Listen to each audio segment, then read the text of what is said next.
నమస్తే, welcome to our channel. నేను సౌజన్య.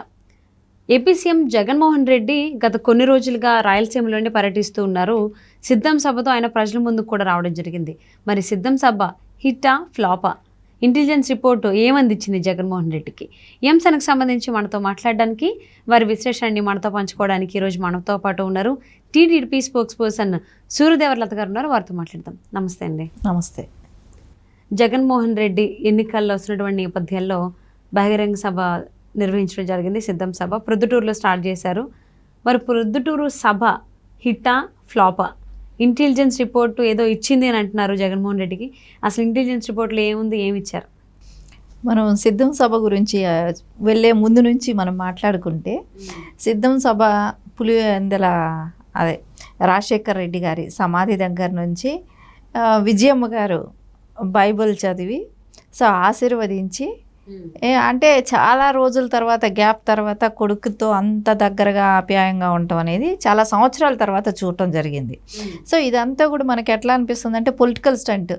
అంటే సినిమాల్లో అది ఏది ఎట్లాగున్నా కానీ ఏం చేసుకున్నా కానీ మళ్ళీ అధికారం కావాల్సి వచ్చినప్పుడు మటుకు ఒకటైపోతారు అన్నట్టు. ఖచ్చితంగా ఇది సినిమాకి స్క్రిప్ట్కి మించిపోయింది. వైఎస్ఆర్సీపీ పార్టీలో ఉన్న నాయకుడు జగన్మోహన్ రెడ్డి వాళ్ళ తల్లిగారి వ్యవహారం ఇద్దరిది ఆ రకంగానే అనిపిస్తుంది చూసే జనాలకి.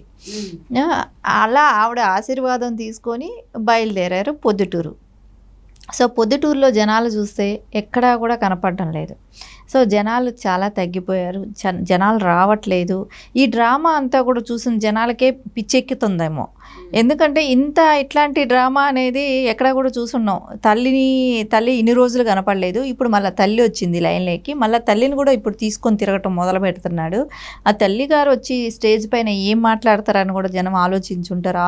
అది కూడా చూసేయడానికి అందరికి ఇంట్రెస్ట్ కూడా ఉండుంటుంది, ఏం చెప్తారు ఇప్పుడు అని. ఆ అవకాశం ఆమెకు లేకుండా పోయింది.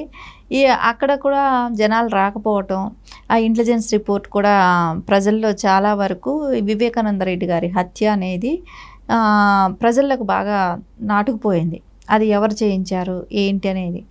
మళ్ళీ అది కాకుండా ఈ విజయమ్మ గారు, షర్మిల గారు ఇది ఏంటి అనేది ఈ డ్రామా ఎవరికి అర్థం కూడా కావట్లా. ఏం జరుగుతుంది ఫ్యామిలీలో, ఈ ఫ్యామిలీ వాళ్ళు అధికారం వచ్చే వరకు అట్లా నటిస్తారు. అధికారం వచ్చిన తర్వాత ఎవరికి వాళ్ళు స్వార్థపరులుగా ఉంటారు.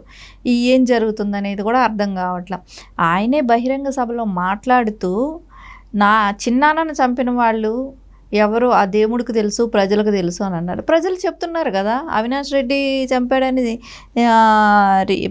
రిపోర్ట్ వచ్చినప్పుడు కంప్లైంట్ పరంగా కానివ్వండి, ఇన్వెస్టిగేషన్లో కానీ రావటం జరిగింది కాబట్టి. అవును, సిబిఐ ఛార్జ్ షీట్లో అవినాష్ రెడ్డి పేరు పెట్టారు.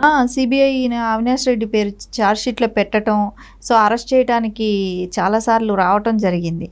అరెస్ట్ కాకుండా ఆయన వాళ్ళ మదర్ని అడ్డం పెట్టుకోవటం, వీళ్ళకందరికీ కలిసి వచ్చిన డ్రామా ఏమో. అమ్మని అడ్డం పెట్టుకొని ఖచ్చితంగా జగన్మోహన్ రెడ్డి కానివ్వండి, అవినాష్ రెడ్డి కానివ్వండి, వీళ్ళు ఖచ్చితంగా వాళ్ళ మదర్ని అడ్డం పెట్టుకొని ఇలాంటివన్నీ చేస్తున్నట్టున్నారు. మదర్ సెంటిమెంట్ వాడుకుంటున్నారు ప్రజల దగ్గర సింపతి క్రియేషన్కేమో.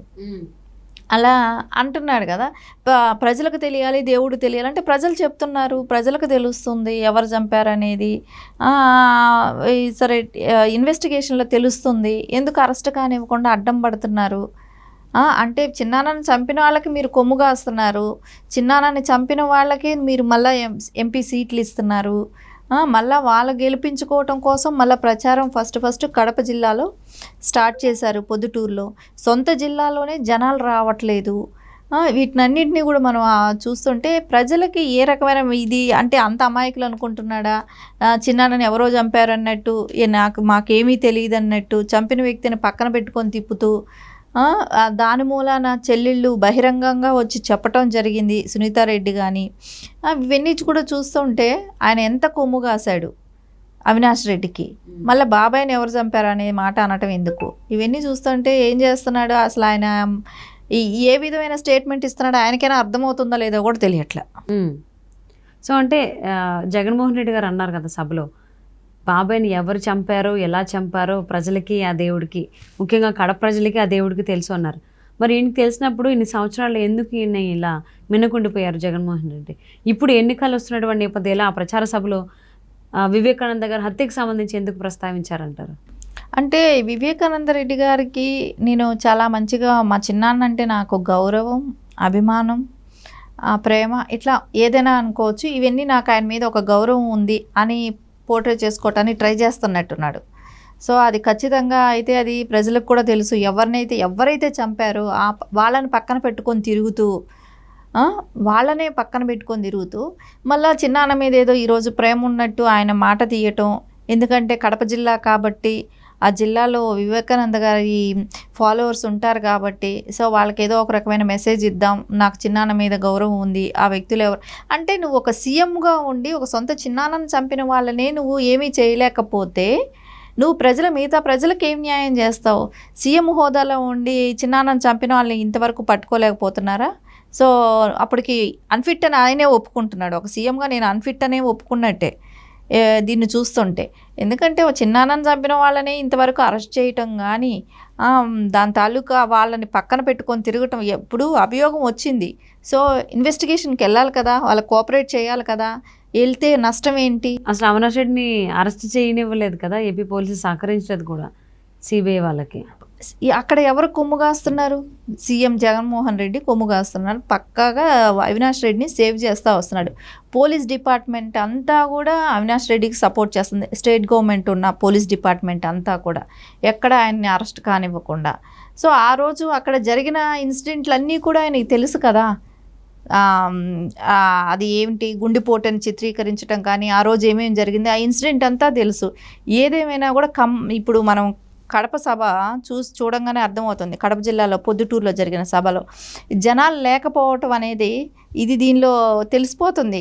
వివేకానంద గారి హత్యని అక్కడ కడప ప్రజలు ఎంత సీరియస్గా తీసుకున్నారు అనేది మనకు స్పష్టంగా కనపడుతూ ఉంది. కడప జిల్లాలో మటుకు వివేకానంద రెడ్డి గారి హత్యని అట్లాంటి వాళ్ళని సేవ్ చేసేదే జగన్మోహన్ రెడ్డి అనేది అయితే అక్కడ ప్రజల్లో పూర్తిగా నాటుకుపోయింది. విజయమ్మ గారు లాంటి వాళ్ళు మళ్ళా అలాంటి కొడుకుని వెంటబెట్టుకొని తిరిగినా, ఆవిడ ఇంకొక 10 సార్లు ఆశీర్వాదం చేసినా, ఏం చేసినా కూడా అండి, జనాలకి మంచి చేస్తే దేవుడైనా మంచిగానే ఉంటుంది. ఆవిడ చేసే వీటికన్నిటికీ కూడా ఇలాంటి పూజలు, అదే బైబిల్ పెట్టుకొని నేను ప్రేయర్ చేస్తే నా కొడుకుకి దేవుడు ఆశీర్వాదం ఉండటం కాదు, ప్రజలకు మంచి చేస్తే దేవుడు ఆశీర్వాదం ఉంటుంది. నువ్వు బాబాయిల్ని చంపుతూ ప్రజలకి లిక్కరే కానీ, డ్రగ్సే కానీ, ఇవన్నీ మనం చూస్తూనే ఉన్నాం.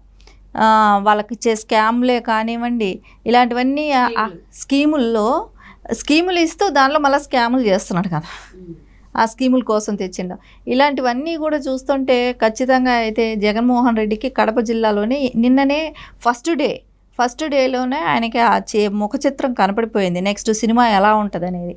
వాళ్ళ ఫ్యామిలీ మొత్తం హైడ్రామా నడిపిస్తూనే ఉంది. దీనిలో నిన్నటితో ఒక అవగాహనకు వచ్చేసే ఉంటాడు. ఓకే, మరి ఇంటెలిజెన్స్ రిపోర్ట్ ఇచ్చింది ఇదే అంటారా? ఖచ్చితంగా ఆయన ఓడిపోతున్నాడు అనేది అయితే ఆయనకి గత కొద్ది రోజులుగానే తెలిసిపోయింది.